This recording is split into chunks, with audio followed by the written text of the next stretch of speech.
Selamat datang kembali di channel Jajak Terus. Channel yang membahas tentang sejarah, religi, mitos, dan legenda. Akan update setiap hari Senin. Dan semoga sajian video dari kami bermanfaat untuk kita semua. Tokoh Kayo legendaris suku Dayak. Kayo itu adalah kata-kata yang sangat angker, dan menjadikannya momok menakutkan bagi masyarakat yang belum mengenalnya. Menurut pandangan orang Dayak, kepala memiliki kekuatan supranatural yang sangat tinggi, dan juga sebagai simbol tingginya strata atau status sosial seseorang di dalam masyarakat. Semakin banyak mendapatkan kepala. Apabila seseorang tersebut memiliki banyak kepala hasil mengayau, maka akan berhak memiliki taring macan kumbang di telinga. Dan di sebagian daerah Kalimantan ini kehormatan tersebut bisa diberikan dengan cara membuatkan motif tato khusus, tergantung daerah. Biasanya semakin banyak hasil kayo bisa dilihat dari mandaunya. Terutama Dayak yang di Kalteng, yaitu ketika semakin banyaknya rambut di hulu mandau, dan juga semakin banyak tato yang ia punya, seperti tato melingkar. Sebenarnya kayo itu sendiri tidak seperti apa yang masyarakat selama ini tafsirkan. Sebagian orang menyatakan bahwa kayo itu adalah pemburu kepala. Sebenarnya tidak tepat bila dikatakan demikian, karena kayo itu sendiri hakikatnya adalah bukan memburu, namun lebih tepat dikatakan hukum sebab akibat di tatanan masyarakat Dayak, karena ketika dia berbuat maka dia yang menanggung dari akibat perbuatan tersebut.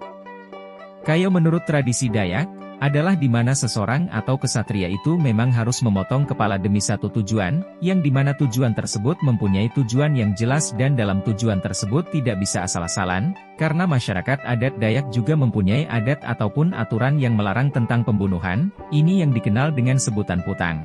Tokoh kayo legendaris suku Dayak tersebut adalah sebagai berikut. Yang pertama Bandehun atau Hanki. Bandehun adalah salah satu legenda Dayak yang terkenal. Seorang given atau budak yang dapat mengangkat harkat martabat dirinya. Sehingga namanya menjadi salah satu yang dikeramatkan yaitu keramat Hanki, yang berada di Manuhing antara desa Guhung dan Mantuhe Gunung Mas. Menurut legenda Bandehun adalah seorang yang dibesarkan oleh anjing.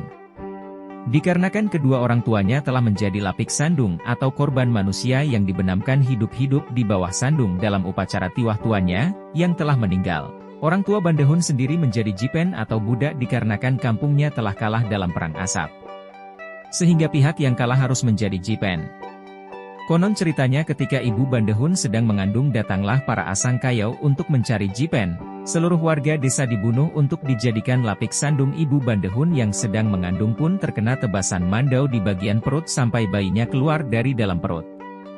Bayi itu adalah Bandehun, yang akhirnya dibesarkan oleh seekor anjing. Setelah dewasa Bandehun mendengar cerita asal-usulnya dari orang yang ditemuinya dalam perjalanannya. Sehingga itulah yang mendatangkan niatnya untuk membalaskan dendam orang tuanya dan penduduk kampung asalnya. Maka dia meminta pendapat kepada orang tua asuhnya yaitu anjing yang mengasuhnya, sehingga diberikanlah kepadanya penyan asuh, yang menyebabkan Bandehun memiliki keberanian, kecepatan, ketajaman serta naluri seperti anjing. Singkat cerita diseranglah desa Kayo yang telah menyerbu kampungnya dan itu dilakukannya sendiri tanpa bantuan orang lain. Dalam kampung Kayo tersebut tidak ada yang bisa menandingi Bandehun. Sehingga menyebabkan kematian yang banyak di pihak kampung Kayo, dan hampir tidak ada yang selamat serta sedikit yang dapat melarikan diri. Karena saking banyaknya korban Kayo oleh Bandehun, maka Bandehun membangun sebuah betang yang tiangnya dari tengkorak manusia, dan bagian-bagian betang dari tulang manusia, dindingnya dari kulit manusia, atapnya dari rambut manusia. Disitulah Bandehun ditakuti. Pada masanya lokasi betang Bandehun masih dapat ditunjukkan oleh masyarakat sekitar Manuhing di antara desa Jalemo dan Talakean. Setelah ia berhasil membalaskan dendam itu namanya yang awalnya Hanki, berubah menjadi Bandehun. Konon Bandehun ini menggaib atau menghilang secara gaib, sehingga ia memang tidak memiliki keturunan langsung. Untuk menghormati Hanki, maka warga Tumbang Mantuhe tidak boleh membunuh atau memakan anjing sampai saat ini. Yang kedua, Tali Sekatin. Di suatu desa di Kecamatan Tewah, tepatnya di desa Tumbang Habaun, hidup seorang pendekar yang gagah perkasa yang bernama Tali Sekatin, yang merupakan ayah dari pangkal 5 Barau. Tali Sekatin adalah seseorang yang memiliki kesaktian yang luar biasa. Dan memiliki sebuah batu sakti yang disebut Patahu Bangau. Kenapa disebut Patahu Bangau? Karena warnanya putih seperti warna bulu burung bangau. Patahu merupakan batu yang memiliki kesaktian yang luar biasa. Masyarakat suku Dayak percaya bahwa Patahu adalah batu yang dapat berubah menjadi pendekar yang tidak bisa ditandingi oleh siapapun. Dijuluki sebagai Raja Kayau atau Raja dari Pemburu Kepala, ketika akan melaksanakan ritualnya Tali Sekatin harus mencari tumbal, yaitu kepala manusia. Tetapi sebelum dia berangkat mencari tumbal, maka dia harus melihat petunjuk dari Antang Patahu, dan Antang Patahu memberi petunjuk bahwa kali ini Tali Sekatin akan berhasil memenggal kepala korbannya. Tidak lama setelah dia mendapat petunjuk dari Antang Patahu, bahwa dia akan berhasil membunuh dan membawa kepala seorang gadisku atau bawiku, yang tinggal di desa Teluk Nyatu. Jadi gadisku ini adalah seseorang perempuan yang terhormat dan ternama di desa Teluk Nyatu. Masyarakat desa menganggap gadisku adalah perempuan yang suci dan tidak bisa sembarangan keluar. Tali Sekatin langsung melaksanakan tugas yang diberikan Antang Patahu, lalu ia berangkat bersama murid-muridnya untuk membunuh dan memenggal kepala gadisku untuk dijadikan tumbalnya. Saat akan berangkat, Tali Sekatin hanya membawa mandau dan daun talas, lalu ia menceburkan dirinya ke Sungai Kahayan. Ia menyelam dan kepalanya hanya ditutupi daun talas, menyelam mengikuti arus menuju hilir desa Teluk Nyatu. Ketika Tali Sekatin hampir sampai di desa Teluk Nyatu, gadisku sedang mandi di Sungai Kahayan. Saat itu semua orang di desa tersebut pergi bekerja dan berangkat ke ladang. Saat gadisku berada di tepian sungai, dia melihat daun talas yang hanyut mengikuti arus. Tetapi dia tidak tahu bahwa di bawah daun tersebut ada Tali Sekatin yang sedang mengincar kepalanya, untuk dijadikan tumbal. Dan ketika daun tersebut berada di depannya, Tali Sekatin langsung muncul dari bawah air. Langsung menodongkan mandaunya dan memotong kepala gadisku. Seketika juga kepala gadisku langsung terpenggal dan tubuhnya tergeletak di pinggiran sungai. Kali ini Tali Sekatin berhasil membunuh dan membawa kepala seorang gadis yang suci dari desa Teluk Nyatu. Dengan penuh rasa puas dan perasaan gagah, Tali Sekatin bersama dengan rombongannya langsung membawa tumbal tersebut pulang ke desa Tumbang Habaon. Betapa terkejutnya para penduduk desa yang telah pulang dari ladang, melihat apa yang telah terjadi kepada gadisku. Entah dari mana mereka mengetahui bahwa yang membunuh gadisku adalah Tali Sekatin dari desa Tumbang Habaon. Tidak berpikir panjang, para penduduk desa ingin menuntut balas dendam atau baleh bunuh. Dan mereka langsung berangkat menyusul rombongan Tali Sekatin dengan menggunakan perahu-perahu besar. Sampai akhirnya rombongan Tali Sekatin dapat dikejar oleh penduduk Teluk Nyatu, dan bertemu di tepian Batu Rangan Sambon. Sebelum melakukan perkelahian antara rombongan Tali Sekatin dan rombongan dari Teluk Nyatu, mereka memasak dan makan-makan terlebih dahulu, setelah itu mereka langsung ingin membalaskan dendam mereka atas kematian gadisku. Tetapi rombongan Tali Sekatin merasa takut menghadapi rombongan dari Teluk Nyatu, mereka pun dengan cepat membuat makanan dan dengan cepatnya setelah makan mereka langsung bergegas pergi meninggalkan rombongan Teluk Nyatu menuju Tumbang Habaon. Ketika rombongan Teluk Nyatu melihat hal itu mereka langsung mengejarnya tetapi tidak berhasil. Itulah mengapa tepian Sungai Sambon sampai saat ini dijuluki sebagai Panduk Habaon Hurung Muka, yang artinya masak Habaon Mahurung Muka. Keesokan harinya rombongan dari Teluk Nyatu menuntut pertanggungjawaban dan melakukan perjanjian yang langsung disaksikan oleh berbagai tokoh yaitu Nyai Balau, Temanggung Amai Rawang, Darung Bawang, Temanggung Kanyapi, Damang Batu, dan semua penduduk desa tersebut. Sebagai gantinya Tali Sekatin harus membayar dengan syarat 41 buah balanga yang berisi emas. Tetapi sayangnya Tali Sekatin hanya memiliki 40 buah balanga.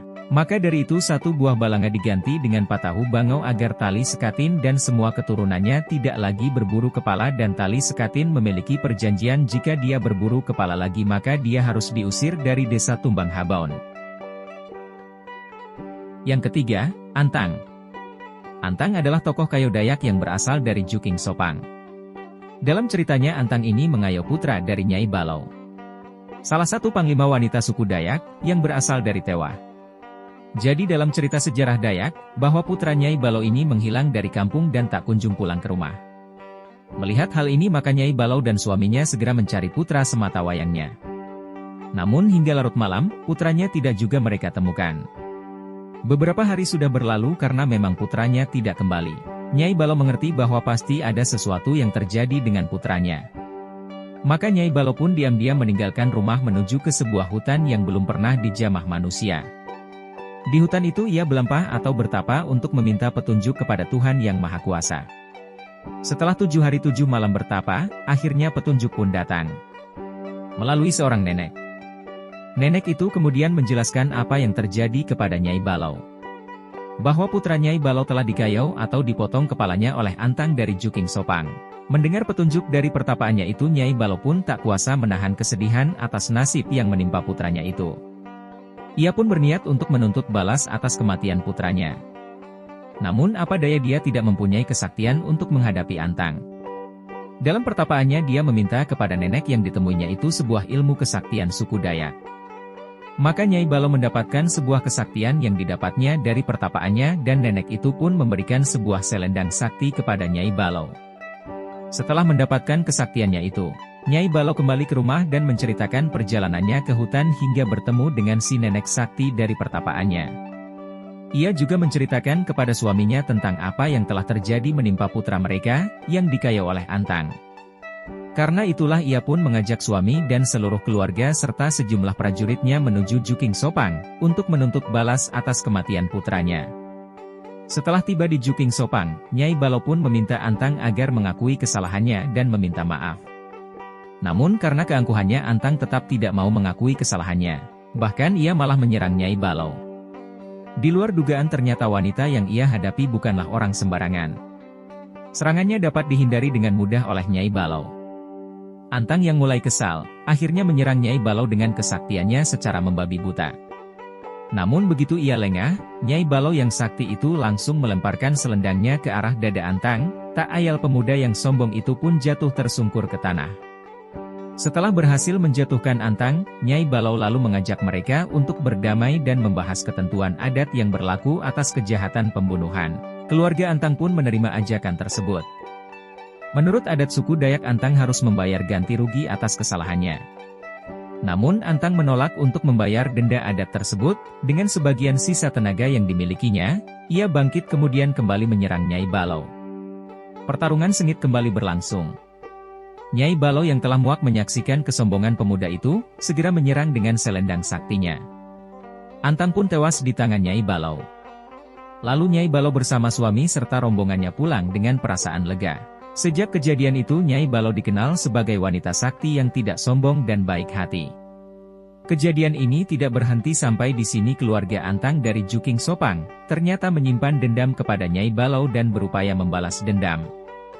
Dia adalah Amai Daun, seorang tokoh karya sakti suku Dayak. Yang keempat, Amai Daun. Amai Daun seorang yang memiliki kesaktian yang sangat luar biasa. Sehingga dia mampu memburu kepala atau mengayau orang-orang yang berilmu tinggi.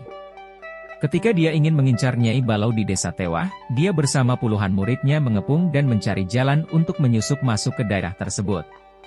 Tetapi hal itu diketahui oleh Nyai Balau karena dia memiliki kesaktian tingkat tinggi. Dan dia membuat ritual adat Dayak yang disebut nganjan. Dan meminta Antang Patahu untuk menjaga desa Tewah dari Asang Kayau. Amai Daun tidak dapat menyusup masuk ke desa Tewah. Karena mereka tersesat di daerah Bukit Ngalangkang selama 3 bulan lamanya. Sehingga persediaan makanan mereka mulai habis. Dan ketika mereka duduk di sebuah batang pohon yang sudah tumbang, yang berukuran besar, dengan tidak sengaja mandau Amai Daun mengenai batang pohon tersebut. Dan tanpa disangka keluar darah dari batang pohon tersebut. Mereka tidak sadar bahwa batang pohon yang tumbang dan besar tersebut merupakan seekor ular raksasa, yang tidak bisa bergerak lagi. Sehingga Amai Daun serta muridnya membunuh dan memakan ular tersebut selama mereka mengincar Nyai Balau sampai tulang belulang ular raksasa tersebut dijadikan rumah sementara untuk Amai Daun beserta murid-muridnya. Tetapi Amai Daun telah dikutuk oleh ular raksasa tersebut bahwa ia akan dibunuh seperti perlakuannya kepada ular raksasa tersebut. Sudah 6 bulan lamanya Amai Daun mengincar Nyai Balau tapi tidak berhasil. Sehingga mereka memutuskan untuk pulang ke desanya, dan tidak berselang lama kutukan itu pun terjadi. Saat Amai Daun berada di desa Otsiam, dia selalu seenaknya melakukan apa yang dia inginkan. Sehingga dia sering berselingkuh, atau habandung, dengan gadisku desa Puruk Cahu. Melihat hal itu, Talawang merasa kesal terhadap yang dilakukan Amai Daun, sehingga Tawang berniat membunuh Amai Daun dengan bersiasat berpura-pura mengadakan pesta dan mengundang Amai Daun beserta murid-muridnya. Ketika acara pesta diadakan, semua rombongan dari Amai Daun datang dan disambut dengan gembira oleh Talawang. Saat mereka makan bersama, semua mandau mereka dilepaskan dan digantungkan di tanduk rusa. Saat itulah siasat Talawang untuk membunuh Amai Daun dimulai. Dan ketika Amai Daun makan, Talawang berpura-pura melewati belakang Amai Daun dan langsung mengambil mandaunya dan memotong kepala Amai Daun. Dengan seketika Amai Daun langsung terbunuh oleh Talawang. Melihat Amai Daun terbunuh, semua muridnya berlari ketakutan. Itulah kutukan yang diterima Amai Daun dari seekor ular raksasa tersebut. Yang kelima, Antang Kalang. Antang Kalang tinggal di daerah hulu Sungai Barito. Dalam sejarah Kayo dia dikenal dengan pemburu kepala yang sangat sadis. Sehingga atap rumahnya semua terbuat dari rambut manusia yang telah menjadi korbannya. Dia juga dikenal jawara dari sebuah antang tawang yang memberikan petunjuk ketika dia mencari tumbalnya. Antang Kalang sadar dengan semua apa yang telah diperbuatnya selama dia menjadi pemburu kepala. Dan dia dikenakan sanksi jipen oleh Damang Batu. Saat perdamaian tumbang Anoi dan dia harus bertanggung jawab atas apa yang dilakukannya dengan melepaskan semua kekuatannya dan kesaktiannya, serta berjanji untuk tidak mengulangi apa yang telah dilakukannya. Yang keenam, Panglima Sangyang Hadurut dan Panglima Tingang Kowai. Terjadinya perang Kayo, antar suku Dayak Ngaju dari Kahayan Kalimantan Tengah dengan suku Dayak Kenya dari Mahakam Kalimantan Timur. Sebagai akibat dari adanya kesalahpahaman yang titik akar permasalahannya adalah memperebutkan lokasi tempat berusaha pengambilan getah nyatu. Lokasi tempat usaha pengambilan getah nyatu ini sehari-harinya adalah tempat usaha memanen getah nyatu oleh orang Dayak Ngaju Kahayan. Lokasi daerah tempat pengambilan getah nyatu ini terletak di antara perbatasan wilayah Kalimantan Tengah dan Kalimantan Timur. Tepatnya di pegunungan Purwik Ayau dan Puruk Sandah. Di mana perang Kayo antar suku Dayak ini semakin memanas di kedua belah pihak dengan cara saling memotong kepala. Sehingga terjadi peristiwa yang dikenal dengan nama Kayo 100. Yang artinya telah terjadi pertempuran atau perang Kayo di Tumbang Tuan sebelah Udik Tumbang Toyos di Sungai Barito Hulu, atau pertempuran di dataran Kalimantan Timur. Penyerangan Kayo pertama dilakukan yang dipimpin oleh Panglima Sangyang Hadurut dan Panglima Tingang Kowai. Dalam peperangan Kayo pertama Panglima Sangyang Hadurut dan Panglima Tingang Kowai berhasil memukul kalah lawannya pada saat itu yang berasal dari Dayak Ngaju Hayan. Sangat banyak korban berjatuhan dan pihak suku Dayak Ngaju Kahayan yang kalah mundur ke desa Lombangun. Namun dalam pertempuran Kayo balasan yang kedua Panglima Sangyang Hadurut dan Panglima Tingang Kowai bersama pasukannya dan Panglima Tingang Kowai pun ditawan oleh pihak musuh. Yang ketujuh Panglima Undeng, Panglima Teweng, Panglima Batu, dan Panglima Beneng. Setelah penyerangan pertama tadi yang dimenangkan pihak Dayak Kenyah Mahakam, maka pihak suku Dayak Ngaju dari Kahayan mengadakan serangan balasan Kayo juga. Yang dipimpin oleh 4 orang bersaudara kandung yang tergolong sebagai Panglima Perang. Yaitu Panglima Undeng, Panglima Teweng, Panglima Batu, dan Panglima Beneng.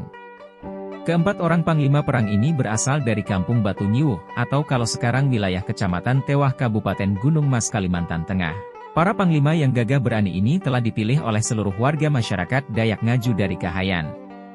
Dengan cara terlebih dahulu melakukan ritual Manajah Antang. Manajah Antang artinya memanggil roh halus dari alam gaib dengan ritual khusus. Yang jika datang akan berbentuk dalam wujud seperti burung elang. Manajah Antang ini merupakan kebudayaan leluhur orang Dayak Kalimantan secara turun-temurun. Dan yang bisa melaksanakan ritual ini hanya orang Dayak yang mengerti tentang bahasa leluhur Dayak. Bahasa Sangyang, bahasa Nahu, dan menganut agama Kaharingan. Biasanya Manajah Antang dilakukan oleh Basir, Visure atau tukang tawur yang biasa berkomunikasi dengan alam gaib di Kalimantan. Manajah Antang atau Najah Antang biasanya digunakan untuk berbagai keperluan yang penting. Salah satunya untuk meramal kesuksesan atau kegagalan sebelum berangkat ngayau. Pihak Dayak Ngaju dari Kahayan mengirim utusan Kayo kepada pihak Dayak Kenyah di Kalimantan Timur. Dengan membawa tutup bekaka yang berupa sababulu dengan mandau yang artinya sebagai isyarat pemberitahuan akan diadakan peperangan Kayo. Sababulu adalah sepotong bambu yang dihiasi dan ditancapkan di tanah dengan diselipi pesan khusus bahwa pihak Dayak Ngaju dari Kahayan siap untuk menanti kedatangan Kayo Kenyah di Tumbang Tuan, sebelah Udik Tumbang Tofus di Sungai Barito Hulu untuk peperangan Kayo secara terbuka dan berhadap-hadapan. Dalam melakukan serangan balasan ini, pihak Dayak Ngaju Kahayan mengirim pasukan sebanyak 200 orang dengan menggunakan 8 regeh, sejenis perahu yang terbuat dari kulit kayu yang didempul memakai damar hutan. Pada pertempuran yang kedua kalinya atau Kayo balasan, semua anak buah Panglima Undeng dari Dayak Ngaju Kahayan dan teman-temannya tewas terkayau. sedangkan yang selamat dan hidup hanya para panglimanya. Dan di pihak Dayak Kenyah, juga mengalami hal yang sama. Pimpinan perang Panglima Sanghyang Hadurut dari Dayak Kenyah, dan semua anggota pasukannya tewas terkayau dalam perang terbuka secara berhadap-hadapan tersebut. Termasuk Panglima Tinggangkowai dari Dayak Kenyah Mahakam, yang akhirnya bunuh diri karena merasa malu telah menjadi tawanan oleh pihak Dayak Ngaju dari Kahayan.